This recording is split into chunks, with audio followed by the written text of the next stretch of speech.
आपण पाहताय महाधुरळा।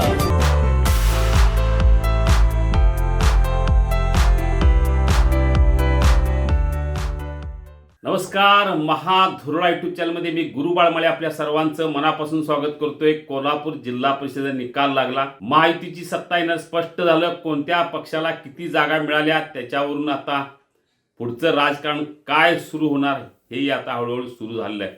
या सगळ्या ह्याच्यात विजय कुणाचा झाला, पराभव कुणाचा झाला आणि का झाला याची चर्चा जोरात सुरू आहे। आणि सगळ्यात चर्चा जास्त आहे ती आमदार विनय कोरे यांच्या जनसुराज्य पक्षाची।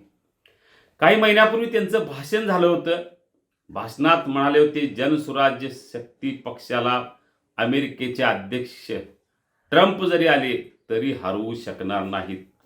नेमकं काय व्हिडिओ तो ऐका। या तालुक्यात जनसुराज्याचा पराभव करायची ताकद या देशात नव्हे त्या जगातल्या कुठल्या पक्षामध्ये नाही। आता आपण हा व्हिडिओ ऐकलेला आहे। ट्रम्प जरी आले तरी जनसुराज्य शक्ती पक्षाचा पराभव करू शकणार नाहीत, हा आत्मविश्वास होता आमदार विनय कोरेंचा। पण काय झालं, त्यांच्याच बालेकिल्ल्यात त्यांना मोठा दणका बसला। त्याचं कारण काय याची चर्चा आता सुरू झाली आहे। कारण गेले अनेक वर्षे म्हणजे जवळजवळ 20 वर्षे जनसुराज्य शक्ती पक्ष कोल्हापूर जिल्ह्यात आहे।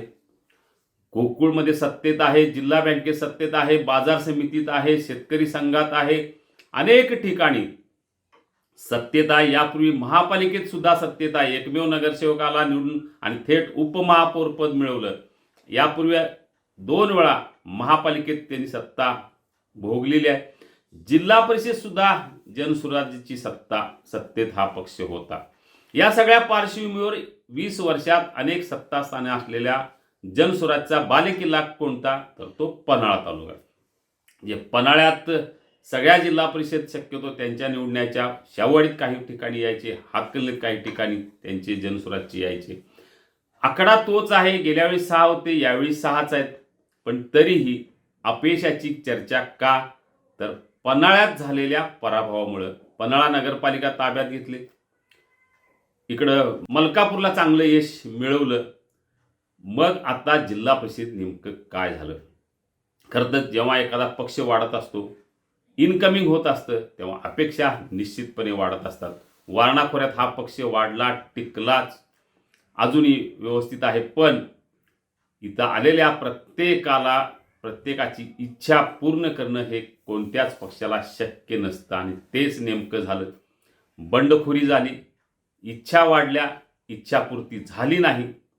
त्यामुळं अनेकांनी जनसुराज्य शक्ती पक्षाला रामराम केला नाही, पण आपली नाराजी वेगळ्या पद्धतीनं व्यक्त केली। याचा अर्थ जनसुराज्य पक्षानंच जनसुराज्य पक्षाचा पराभव केला असं म्हणता येईल। तसं विनय कोरे हे अतिशय चाणाक्ष राजकारणी आहेत। जे जिल्ह्यातल्या सत्तेचे समीकरण बदलणारे नेतृत्व कोण, तर आमदार विनय कोरे।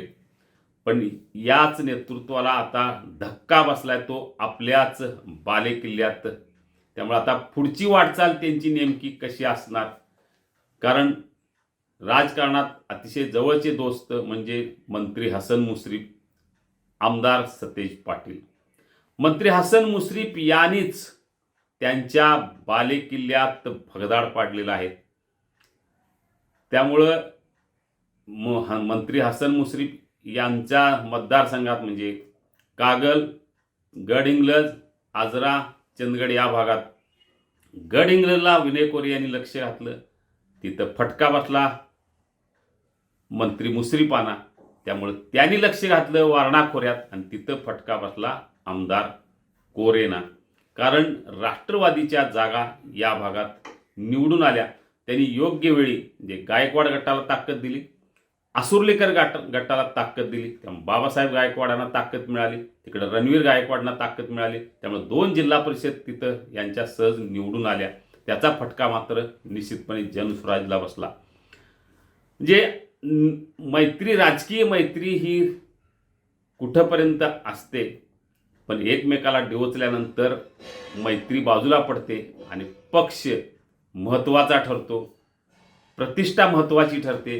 त्यामुळे एकमेकांच्याकडे कळ काढायला गेलं तर एकमेकांचं नुकसान कसं करायचं हे नेते निश्चितपणे पाहत असतात.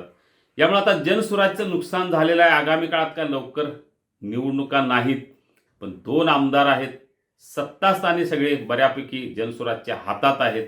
जे जनसुराज्य आता जिल्हा परिषदेच्या सत्तेत निश्चितपणे असणार आहे. 6 जागा आहेत, त्यांना नाकारता येणार नाही, सत्तेत निश्चित असणार. पण हे सगळं करत असताना पन्हाळा तालुक्यात बालेकिल्ल्याला जे सुरुंग लागले ते आता कसं सुधारणार हे सगळ्यात महत्त्वाचं आहे. या पुढच्या राजकारणात आमदार विनय कोरे या संदर्भात निश्चितच निर्णय घेतील, सुधारणा करतील.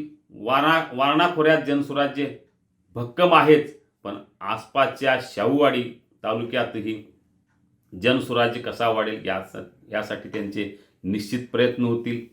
जिथं जागा गेलेल्या आहेत, हातकणंगलेत गेलेल्या आहेत, पन्हाळ्यात गेलेले आहेत, कारण हातकणंगले हा सुद्धा जनसुराज्याचा बालेकिल्ला मानला जातो. तिथं आमदार आहे पक्षाचा, त्यामुळे तिथंही आता विशेष लक्ष घालून जनसुराज्य शक्ती पक्षाची जी काय 2 तालुक्यात ताकद आहे ती तरी किमान कायम राहावी यासाठी निश्चितपणे प्रयत्न होणार. सांगली जिल्ह्यातल्या काही तालुक्यात हा पक्ष वाढताना दिसतोय, तिथेही लक्ष घालण्याची आवश्यकता आहे, शक्यता आहे. त्यामुळे आता एकीकडं राज्याचं राजकारण करत असताना, जिल्ह्याचं राजकारण करत असताना आपला तालुका, आपला बालेकिल्ला कसा भक्कम राहील या संदर्भात निश्चितपणे आमदार विनय कोरे काय निर्णय घेतात याची उत्सुकता आहे. आपल्याला अशाच राजकीय बातम्या हव्या असतील तर आत्ताच सबस्क्राईब करा महाथुरळा युट्यूब चॅनल. धन्यवाद. हे आहे गोकुळचं श्रीखंड. अगदी जिभेवर रेंगाळणार. जिभेवरच नाही तर मनावरही रेंगाळणार. गोकुळ श्रीखंड, मनावर रेंगाळणार.